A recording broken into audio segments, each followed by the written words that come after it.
Hi, I'm Stephanie McHenry from Instagram's Bake Your Feelings, where we take life experiences and translate them into pie. Flavors, textures, colors, and shapes that remind you of those experiences. It's a hoot.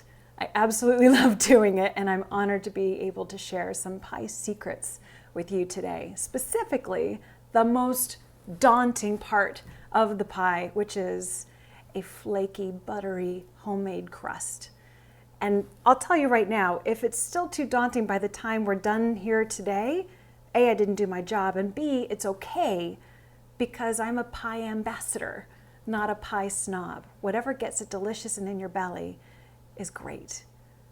But we are going to demystify pie crust for you today so that you can play with your food and with curiosity and joy and zest and sass, get back in that kitchen and play and make that crust. So first things first, we're going to get all our tools out so we're fully equipped for whatever might happen to be able to make the crust that we want to make as we desire it. So we're starting with measuring. Now notice I've got standard measuring cups and measuring spoons next to a scale. Lecture time. The reason why is because you could take this measuring cup and scoop it into your bin of flour and then toss it back in and scoop it again. And they can weigh differently, even though they're the same volume to fill that cup. That means that one scoop had more density than another. You got more grains of flour in your cup. So if you want exactness, if you want to avoid surprises in your pie baking, weighing will help you with that. So weigh those ingredients and you won't have as many surprises anymore. You'll know exactly how much flour is going into that pie to create the pie you like, the way you like it. Next, let's talk about mixing. You can mix your flour and your salt together with a whisk. You can do it with a sifter. However you like is okay, but I often find that I don't see a material difference between whisking it and sifting it in this case. If I was doing a cake, I would feel differently, but with pie, it's so rustic and primitive, and we actually want to avoid having things glutenize and stick together too much. This is enough, and it'll be delicious. Rolling pins. A lot of controversy around rolling pins, if you believe it or not. This is a French-styled tapered edge rolling pin. It is one of my favorites, but the secret about tools, this is where I look like Bam Bam from the Flintstones. I'm not trying to hurt you, I'm trying to share secrets. It doesn't matter. Use what you like. It's about getting to an outcome, not using the approved tools. The outcome I get with this is I can get more ergonomic comfort on the edges with these tapers, and I can feel the weight distributing into the dough, so I can predict I've got more of an even roll when I'm rolling out the dough. But if you decide that that's not for you, you love the kind that grandma used to teach you on, or a wine bottle lying around because you can't get to a rolling pin somehow, or a PVC pipe that you've cleaned off really carefully and did not use in any actual plumbing in the making of this pie. All of that is okay.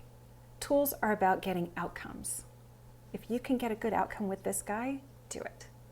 This is about celebrating the pie and your courage in the kitchen, not about right and wrong. Not in this pie.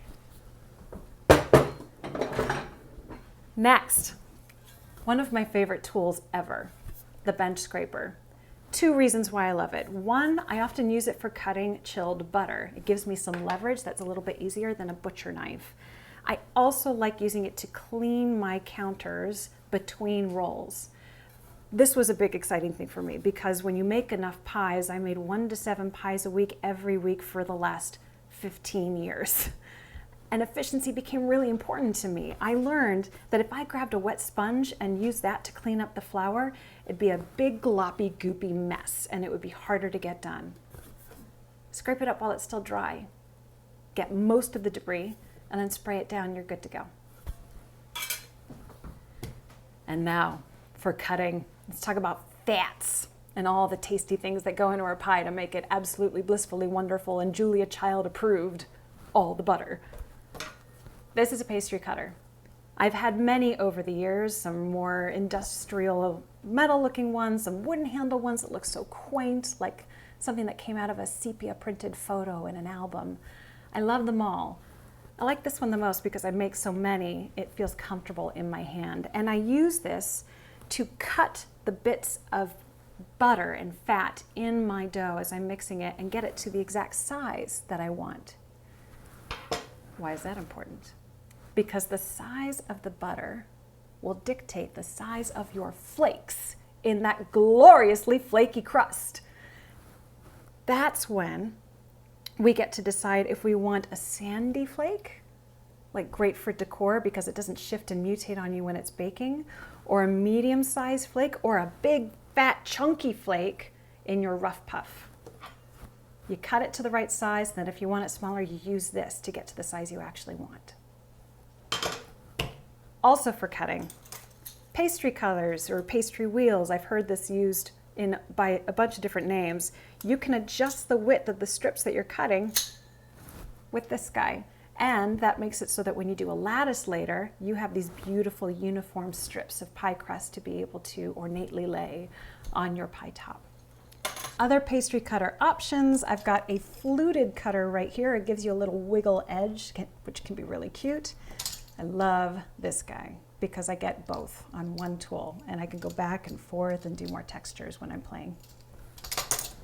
Pastry brush, nice and dry, so helpful, vital, because as you're rolling, sometimes you have excess flour and it could mess with the thickness or hydration levels that you worked so carefully to achieve in your dough. A dry brush to brush off the excess flour. Fixed. Pie pans. Maybe I get a little snobby here, and here's why. I love ceramic. They're beautiful, but you get a more even bake than with a lot of other pie pans, and with this guy being the prime example. Because it's thin and metal, it means that you're going to get an uneven bake. These can be great for handing out leftovers or doing a no-bake pie or a press-in crumble crust that doesn't need a lip on it. But for an even bake, this guy isn't going to cut it.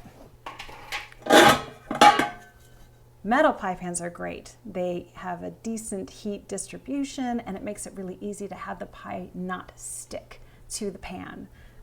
But this is a thicker one. If it was thin, I'd be sad again. Glass is amazing because for beginners, it makes it so that you can look underneath and see if the pie is done. If I'm doing a new recipe and I'm tweaking the bake time, or if I've got a recipe and I'm in a new location, like I traveled to visit family and I'm using that Airbnb kitchen or using a relative's kitchen and I'm not familiar with the bake time at that elevation level, this gives me line of sight into how my pie is doing so that I can avoid surprises and watch it as it goes. Big ceramic, little ceramic. Never throw away your scraps. I put it all in here, and if I have any leftovers, I grab my kid or the smallest person I can find, and I have them take all the scraps of dough and innards and make a little pie in here. Get all the same benefits of ceramic. Mixing bowls. You want it nice and big so that when you're mixing your dough, you can flip it around and the flour won't escape. And these guys are great if you're doing fillings that require any time in the microwave. Can't do that with this guy. Pie weights are so helpful, and I have this secret indulgence. I just love putting my hand and feeling them around like my kid would do that with the flour. Might have been a little dirty, but it felt fun. And these are more than just fun. They help us when we're par baking or blind baking our crust. It weighs it down because you worked so hard with those fat deposits to make all these flakes. That's where the air gets trapped. But if you don't weigh it down, that air is going to get trapped and make a bubble bottom in your pie, decreasing the amount of space you have available for pie filling. So pie weights weigh down your crust when you're par baking or blind baking. Mother of pearl, that was loud. Now, if you don't have pie weights, that's okay too. You can use dried beans or dried rice. Those are great because they really fill in the nooks and crannies and spread out. But I wouldn't cook with them after you do that. So, options. I've got egg wash, and another paintbrush for that. Sometimes I use this dry as a pastry brush. Sometimes I use it wet for glazing on my pies. Great to have around. A fork for docking. What do you mean, Steph? What's docking? Docking is when you puncture holes in the bottom of your pie, giving an escape route for the air when you're baking. When you get that flaky crust, the air has to go somewhere. So it bubbles up, but it also needs to come out. These are the escape holes for that air, so you don't have a bubble bottom. Other options that are really fun when you get to the decorating stage, you can strip these out and do your lattice work, but you can also get stamps and create all sorts of fun shapes and line those on the edges or on top. You can get fondant sculpting tools and become like the really fancy people on the interwebs who sculpt their pie dough. But there's lots of options for you, and if you head to my Instagram, there's dozens of examples of ways to crimp, ways to decorate the top, or some of these tools and tricks that you can always go back to and ask questions about. I love helping. Sharing my pie bliss with the world, it keeps me up at night. So help me sleep by asking for help. And that's about it. It really is accessible. You can do this without any of the fancy stuff. And now, the fun part. We're gonna mix up our first dough. I'm gonna carry these out of the way and get ready for that.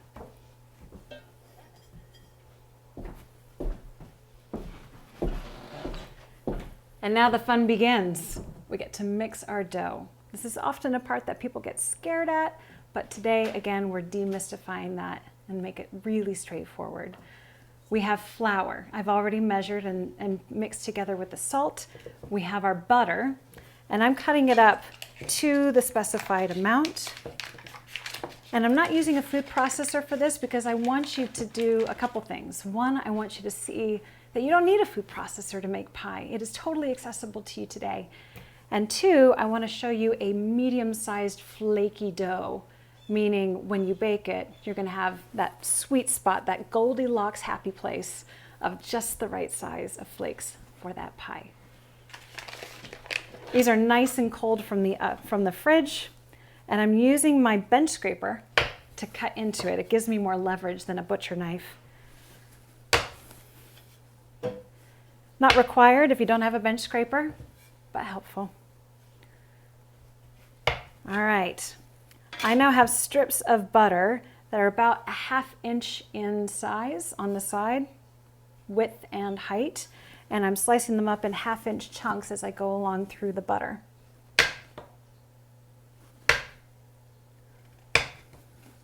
And if you have a little variance, that's okay.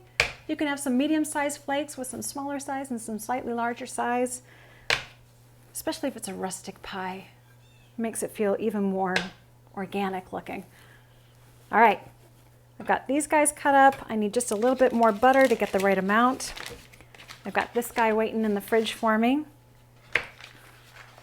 And we'll do exactly the same thing. On the side once, rotate, on that side once, 1/2 inch cubes all around. They look like cheese balls, but more diabolical. I love it. Now, as I go through, I have really hot hands. I can tell because as I'm holding them, they're starting to get a little glistening from the butter. I don't know if you can see that reflecting. But if your fingers start to glisten or the butter starts to glisten, get it back in the fridge. We want it as chilled as possible. Ultimately, to make a delightfully flaky crust, we have to follow the golden rule of pie crusts. It is make it cold and bake it hot. To get those flakes, it's all about keeping the butter chilled and intact all throughout the process. And then bam, hit it with the heat in the oven and blast it until it just evaporates. And the footprint that's left, the holes, are the flakes. How big you want them is dependent on how big your chunks of fat are when they evaporate. The space that's left is your flake size. So if you like them not too flaky, more like a sandy flake, get these guys tiny like sand. If you want a big, rough puff, gloriously rustic crust, make them nice and big and chunky bits of butter. If you want something in between, do exactly what we're doing today. Now, do it quickly because it could melt. And as I go through, another little trick that you wouldn't necessarily see in a cookbook, but it's really helpful. a shmush. I don't know how to spell it, but I do it all the time. Shmush. I take the palm of my hand and I flatten it, scrape it up with my scraper, and pop it in. Why? Because it makes it easier to roll out later, because you have flat pieces instead of these big gnarly cubes. It makes it a more easy dough to roll. So I'm going to move these guys out of my way, and I'm going to show you guys exactly what this looks like. Here's my butter, palm of the hand, shmush. You can even say it out loud because I love cooking with sound effects. And then scrape it up, pop it in, and then I make sure that the bits of butter get a nice light coating of flour all over so that when it hits other bits of butter, it doesn't stick to it and mess up the size of the flakes that I'm going for in this recipe. And I do that till it's done. Shmush, coat, move on. Shmush, coat, move on. Over and over again.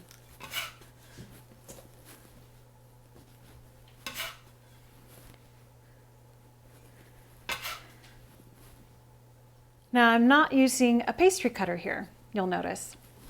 And that's because I'm already happy with the size of the fat deposits. These are exactly the size flakes that I want. So if you weren't happy with the size and you wanted smaller flakes, more of a sandy, mealy textured flake, you grab your pastry cutter and start digging into it. But I'm going to show you what it's like when you don't have to. So you can get freaking flaky pies going for your holidays. Hashtag freaking flaky. I'm sure it'll sweep the nation.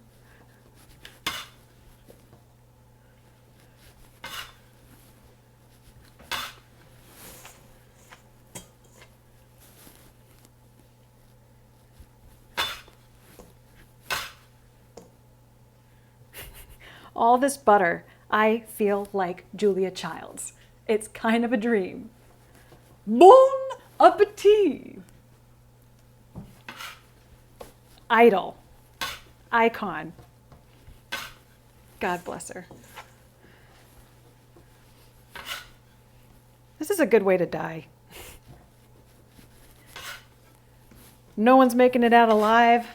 I'm leaving on a slide made out of butter, landing in a pie. That sounds like my idea of nirvana.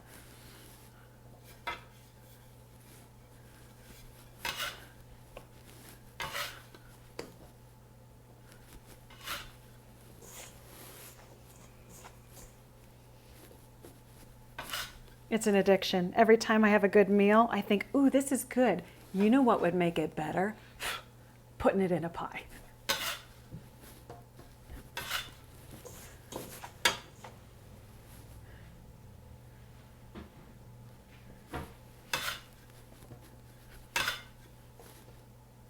All right, turning the corner, finishing this up. Check this out.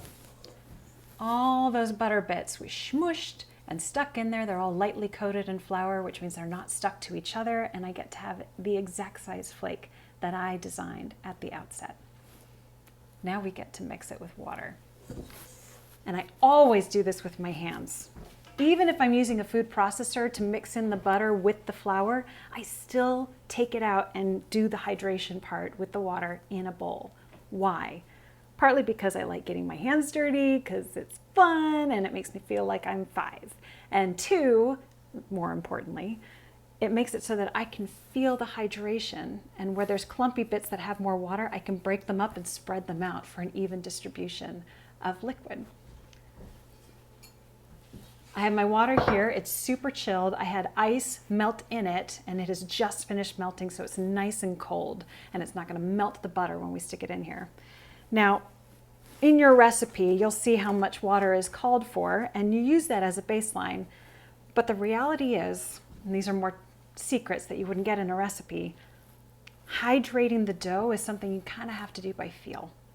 You can use the measurements as a guidepost, but if you live in a more humid area, you're going to need less water.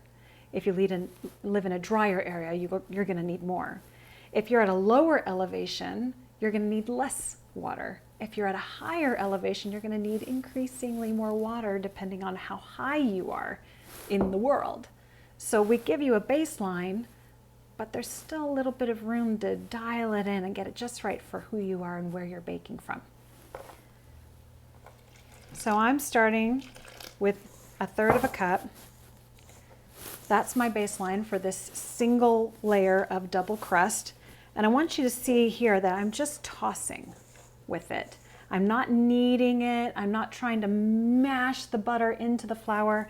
I'm just tossing it because I want to get the water into the flour without messing with the butter. And I know that it's right when I can barely bring it together. It's a little chunky, and there isn't any flour dust falling off of it telling me it's too dry and needs more water, but it's also not too shiny telling me that there's too much water in it reflecting the light making it shiny. Get both my hands in here, feeling like Julie Andrews, singing to my dough, packing it with joy.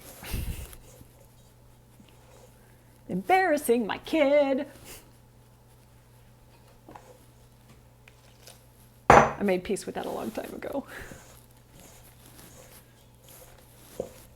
There we go. Now, if you find yourself feeling like the dough, leans a little too far to dry or too far to wet, pause before you go any further. If it's too dry, add a tablespoon of water at a time until it's right.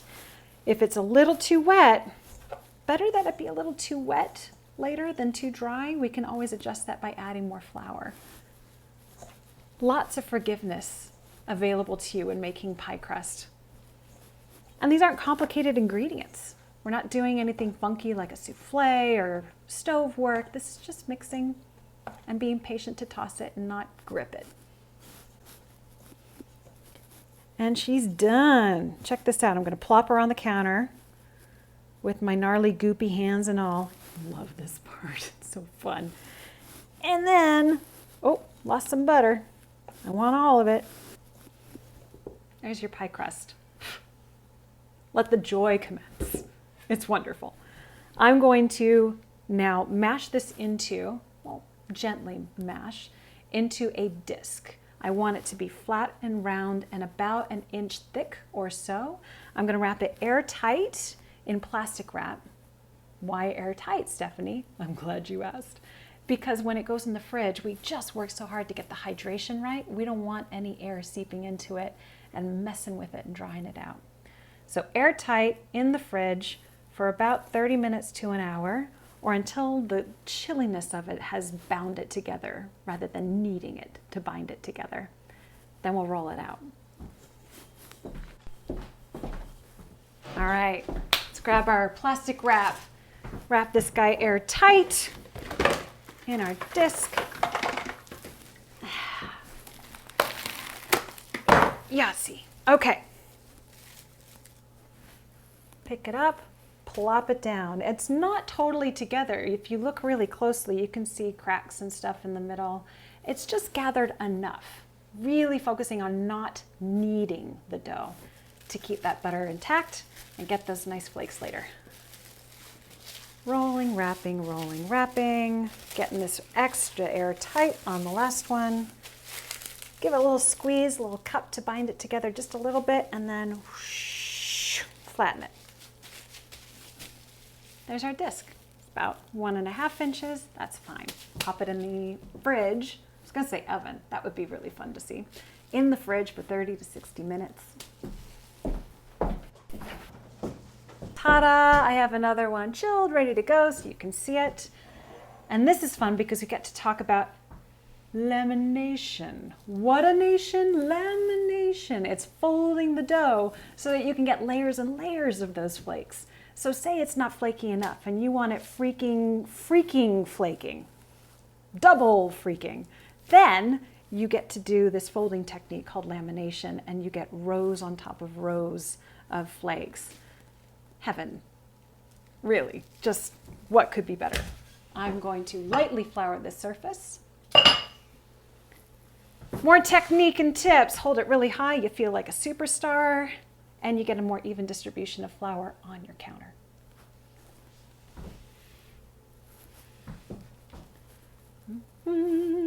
edible fairy dust. Ba-da-da-da-da-da. A little more.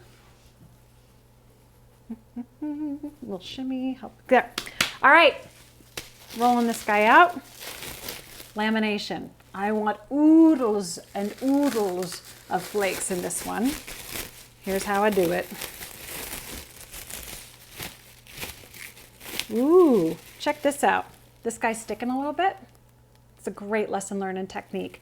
It was leaning a little bit more towards too much water. Remember I mentioned it's easier to fix it if there's just a touch too much water than if there's not enough. This is okay. I'm just gonna add more flour. It pops off. Do a little bit of that, a little bit of that. That gets some flour in there so it's not so sticky anymore and it'll roll nicely. And I'm gonna keep a pile of flour right there so that it's easy for me to just dab and wipe without losing my lightly floured surface. Might seem like a small tip, but when you make a ton of pies, 1 to 7 a week, every week for 15 years, oddly specific, I wonder who did that.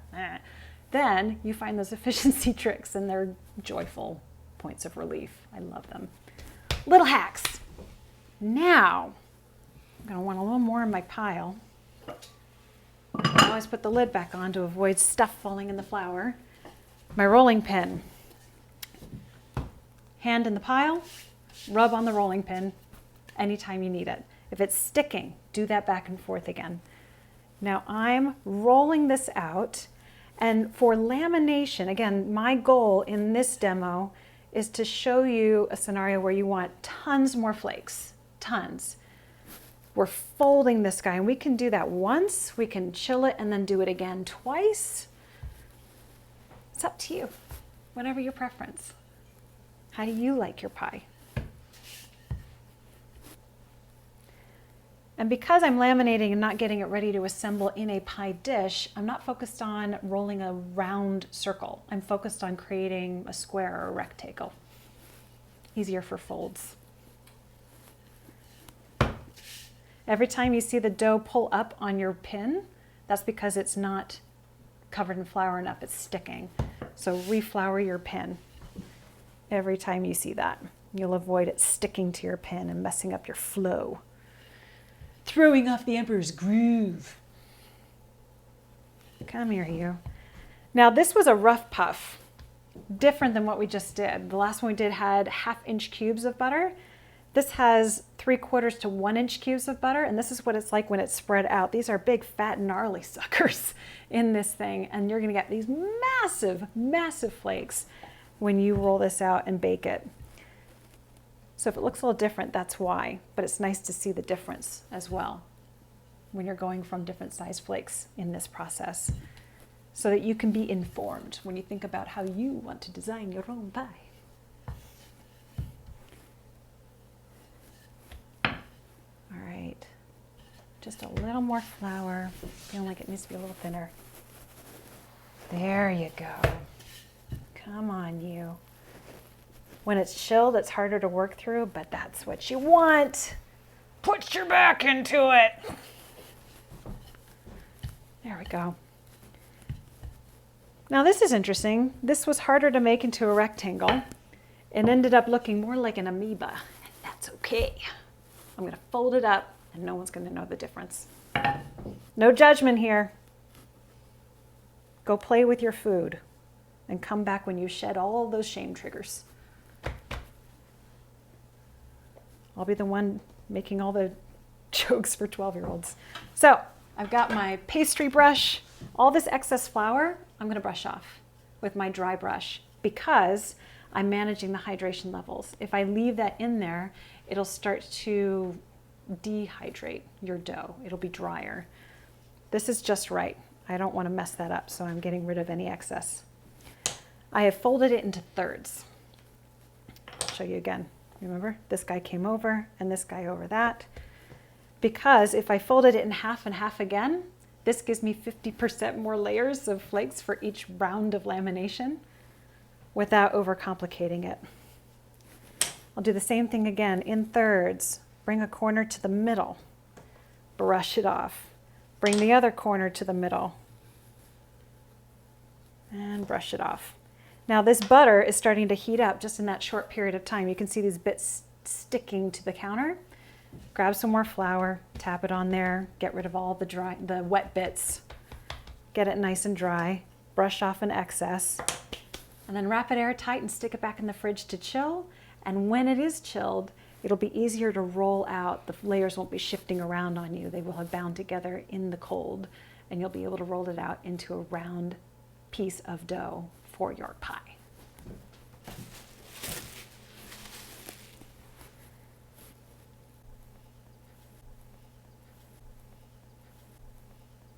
And I have a special treat for you.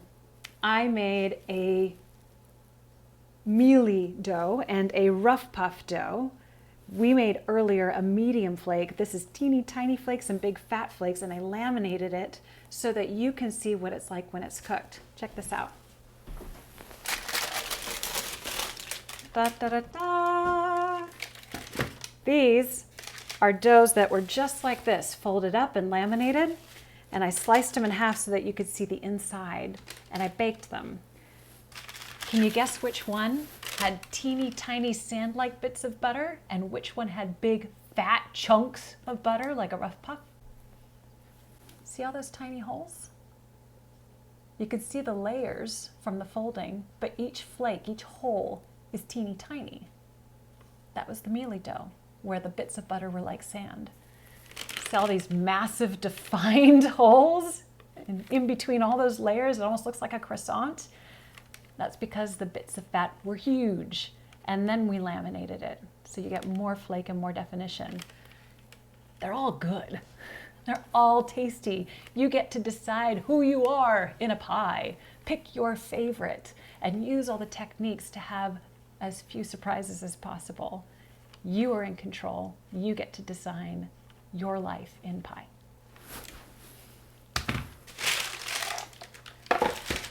And that was lamination. Next, what we're gonna do is we're gonna take our dough, we're gonna roll it out in a circle, put it in a pie dish, and I'm gonna show you how to crimp it. And it's not just your grandmother's fingerprint. If you want something kooky, then you can do that too. Lots of options. While I'm grabbing this from the fridge, fun tidbit for storing your pies. You can store pre-made dough in the fridge for up to 24 hours, and you can freeze it for 3 to 6 months.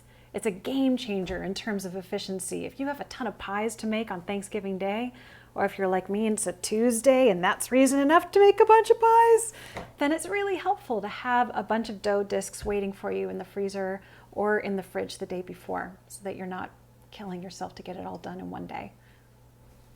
Next, we're rolling this guy out and getting it ready to go in the pie dish.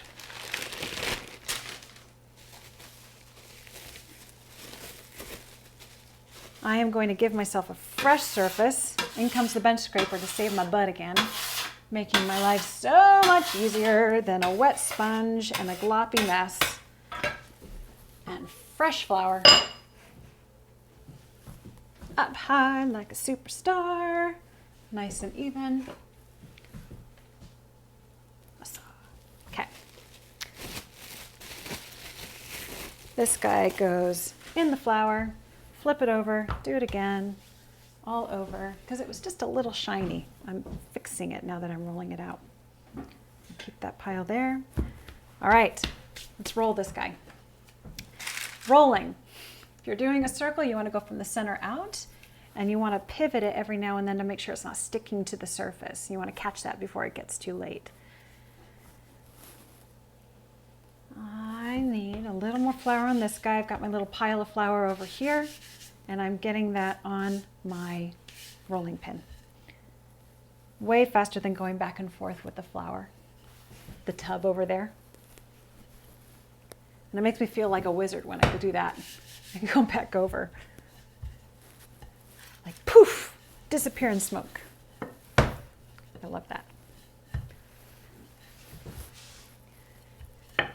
So center out, but it's pretty intuitive at this point. If you notice it not going in the direction you want it to go, you just change direction. I'm noticing this is getting a little dry.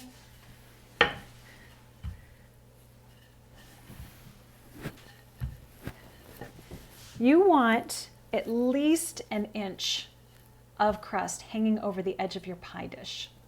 Why? So that you can tuck it under when we get to that point. So this is the stage when we need to be mindful of that, getting the right diameter for your pie dish. Also check your pie dish to see if it's a standard depth or if it's deeper than normal, because that will affect how big you need to roll your dough. The deeper the pie dish, the bigger you need to roll it. For this demo, standard size pie, just a couple inches. But I do love a deep one. Make it a mile high, stuffed with apples and other glorious bits. Fruit of the gods. All right, I am almost there. You can measure it. There's tools out there to be able to roll it on a mat and see how long your diameter is if you'd like. I've been doing so many of these for years, I generally know how big it is. And if I'm wrong, I know how to fix that too, and I'll show you how. There you go. Come to Mama Steph. It is so hard to do this without music. You folks at home, I hope you're listening to music while you're enjoying this. I know you have to hear my voice, but it's just not the same unless I got Otis Redding playing on vinyl so I can dance as I do it. I think it makes it taste better, because you taste the joy of the dance.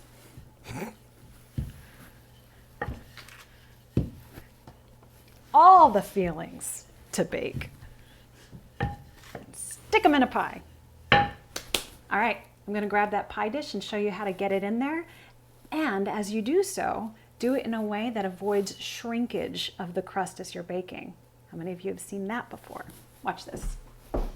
I've chosen a glass dish with a lip on it. You want at least a 1/2 inch to an inch so that when you crimp it, they have a place to rest, all that crimped edge. If you have one of those ones that have a handle on the side but no lip in between, it's still okay. It's good for like press-in crusts, like cookie crusts or crumb crusts. But if you want something with a classic pastry dough that has a crimp on the edge, you need a pie dish with a lip. Important to keep in mind when you're shopping for dishes. Now I'm gonna flour this guy up and I'm gonna roll my dough onto the rolling pin. And I'm also gonna get my dry pastry brush and I'm gonna brush off any excess flour as I go so I don't mess up with the hydration levels that we worked so hard to get earlier. If you have sections that are sticking, opposite end of the problem, right here it's starting to stick, meaning the butter needs to chill a little bit.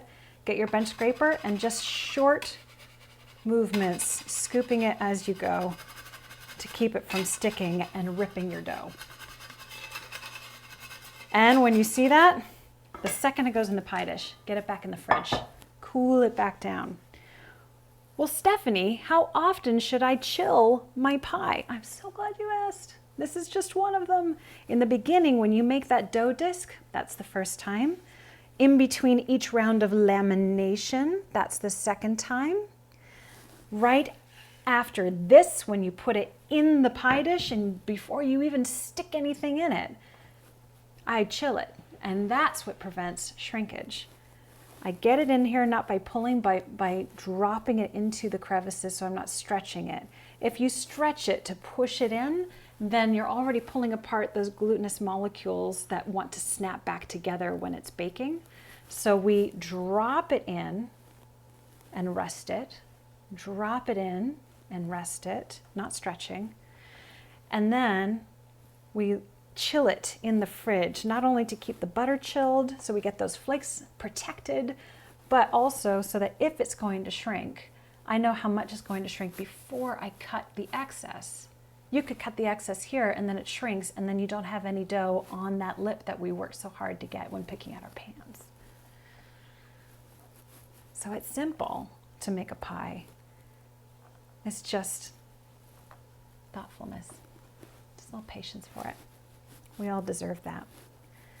So right here with nothing cut off on the edge, draped like a tablecloth, I'm gonna put this in the fridge, no more than 10 minutes when it's uncovered like this or the hydration will start to evaporate. but 10 minutes is enough to chill that dough and see what kind of shrinkage we're gonna get, and then cut the edge off.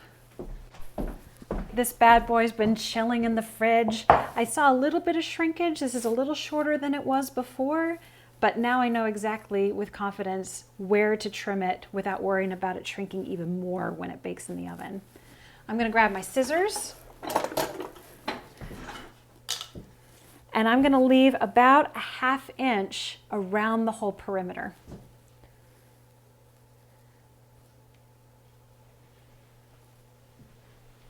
I'm going to show you several different crimps. One of my favorites, I'm eliminating the option to do right now by trimming off the edge, but you can just take this and fold it right over the filling, and it looks sort of like a pocket wrapped up in a throw blanket. It's really cozy and rustic and cute. But I'm trimming it off for this example, rotating to get all those sides, and if it's a little uneven, that's okay. When you fold it under, no one's going to see how long it was. We just want them roughly the same so that when you fold it under, they're all close in thickness. If you're folding more pie crust under, it will be thicker. All these tendrils. Do not throw these scraps away. Get them on a cookie sheet, cover them in melted butter, or use your egg wash, cover them in cinnamon and sugar, or cardamom, or do a spicy savory one, cover it in cheese and nuts and herbs and spices. That stuff's great. All right, I've trimmed. I'm tucking the dough underneath to get a nice even edge. Anything that was irregular before is hidden by that little tuck underneath, tuck underneath.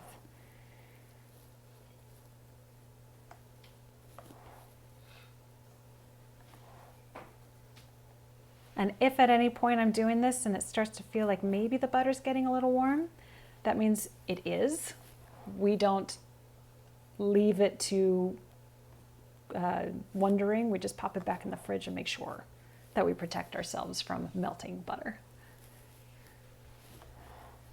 Tucking all the way around, almost done. It'll also be easier to crimp if it is chilled. It'll hold the form better if it's slow moving and bound in a chilled state. So I have folded this under, trimmed and folded. Now I can start doing crimps. First things first, we can do a classic thumbprint finger pinch where you take your pointer finger and your thumb and point them down, stick them on the side of the perimeter, and then take your other finger and press in between and just squeeze in opposite directions. That's your classic finger pinch version. But there's so many versions of this. I'm going to get a fork. You can do the forked edge that everyone else did, but you can also breed them together and create a hybrid of the finger pinch and the fork by replacing your opposite finger with the fork and press, press, press, press, and you get the fun texture of the fork with the wave of the finger pinch. It's really fun.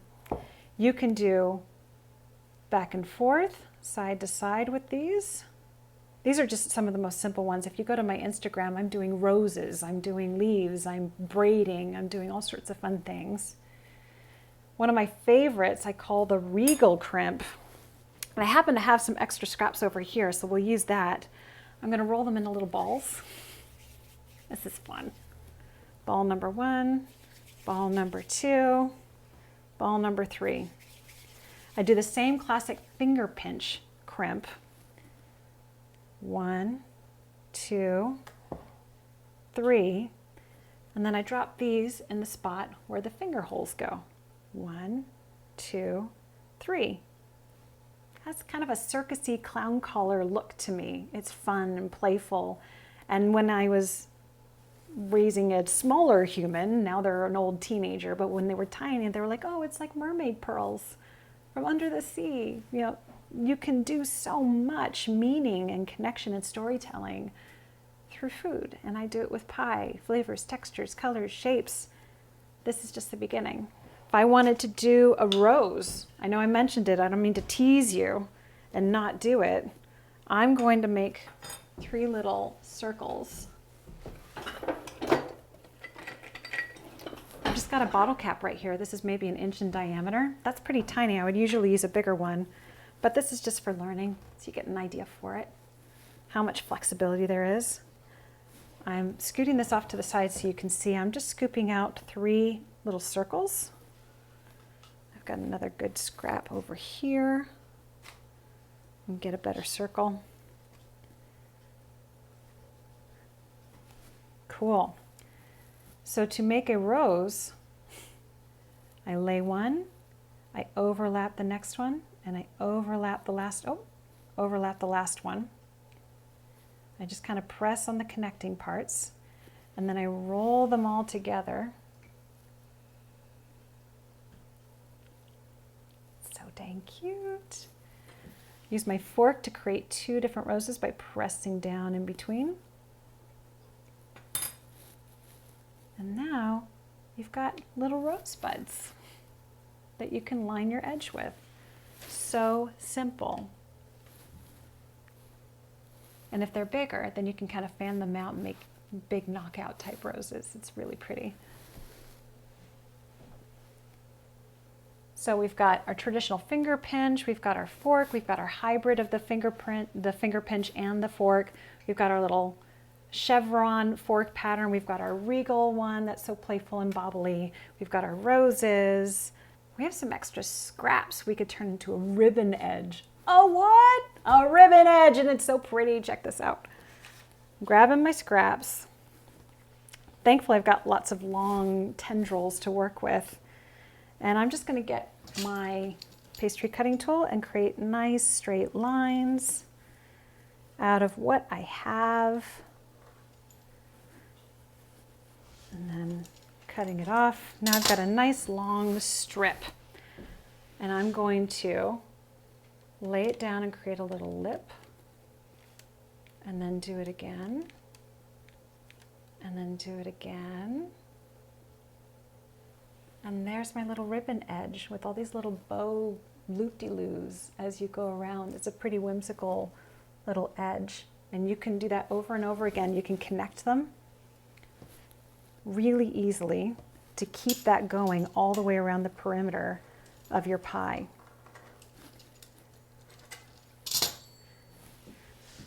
Just drop it and loop it. Drop and loop. Drop and loop. How cute is that? Kind of more unusual, which is fun, and not much more effort, and using the scraps that you have that you worked so hard to create. One more left. What should we do? Oh, I've got it. This will be fun. I'm going to bring this over. I'm going to get some scissors, and I'm going to cut little notches all the way around, just like so. 1, 2, 3, 4, 5, 6, 7. And I'm going to tuck some of them folding into the pie and some of them folding out of the pie. In, out, in, out, in, out, in. Sort of a checker pattern, almost like a chessboard. Also very playful. These are just 1, 2, 3, 4, 5, 6 options out of dozens and dozens. If you go to my Instagram, I'm constantly coming up with new ways to finish off your pie and make it look like you feel in pie. Let's paint it with egg wash. This is 1 whole egg with half a teaspoon to a teaspoon of water. The water makes it so it's less gloppy and you get a more even glaze on your dough. I used a fork to whip it up. Now I've got my paintbrush. I'm just lightly going around the edge. I just want to glisten, give it that professional look.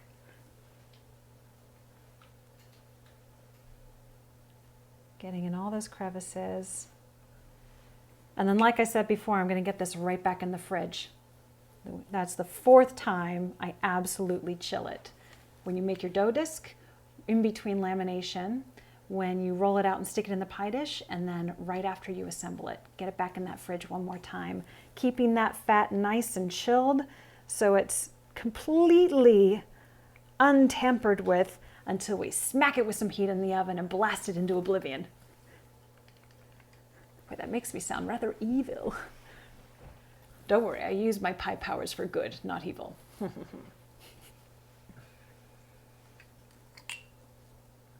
here, you little rosebuds. Come here, you little ribbons. So pretty. One day, I'm going to come up with an egg wash that you can spray on it like aerosol spray, like hairspray, and then we don't have to paint anymore. But as it is, I'm grateful for that old world feel that I get when I pull out my paintbrush and finish it off. Now, if I were to par bake, meaning partially bake this, or blind bake, meaning completely bake this, versus putting a bunch of filling in it raw and do 100% of the cooking in the oven after that, then I would take my fork and I would dock, aka puncture the bottom, leaving escape routes for all the air that comes out of the pie crust when you zap that butter, so that you don't end up with a bubble bottom. Lots of times bubble bottoms are great. This is not one of them. And make sure you do those sides too, because that crust everywhere wants to bubble, and it'll get it on the sides if you're not careful and puncture it. All right. If you are doing an egg wash inside, make sure that you puncture afterwards, because if you do the egg wash after you puncture the holes, it can go and fill in those holes and defeat the whole purpose of having them there. Finally, if you are going to par or blind bake, you can add in some parchment paper and fill it with pie weights. I'm going to get some parchment paper. That's plastic wrap. My parchment paper is over here. Got my parchment paper. Here's another cool trick. Some people just press it in and then it ends up popping out all over the place and gets not into the crevices the way you want to when you put your pie weights in there.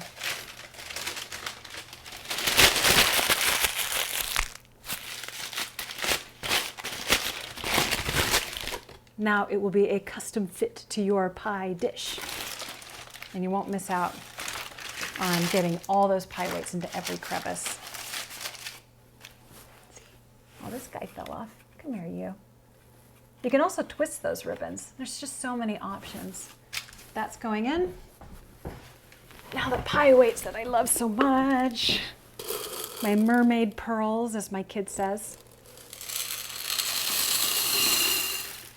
Yes, you want that much. Why? Remember how I talked about the sides could bubble on you too, not just the bottom?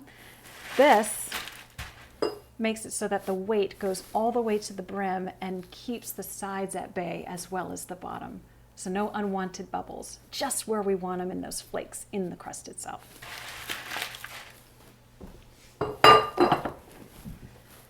Pop this in the oven for as long as you need to in your recipe, fully for blind bake and partially for par baking. And then when you're done,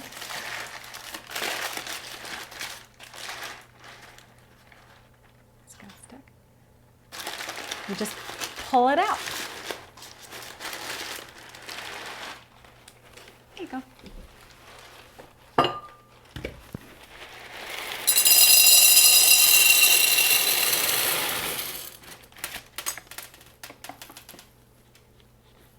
Someday when I die and I leave this house to my kid, she's gonna find pie weights all over the house in random crevices like pine needles from your Christmas tree. You can do this. You can absolutely do this. Pie is one of the most forgiving, primitive things you can do. And I hope you found this empowering. When I first started making pie, I was daunted. Then I stopped putting so much pressure on myself and got playing with it. Play with your food, be curious, and then find me on Instagram if you have any questions. I love questions. Bake your feelings and have a great holiday.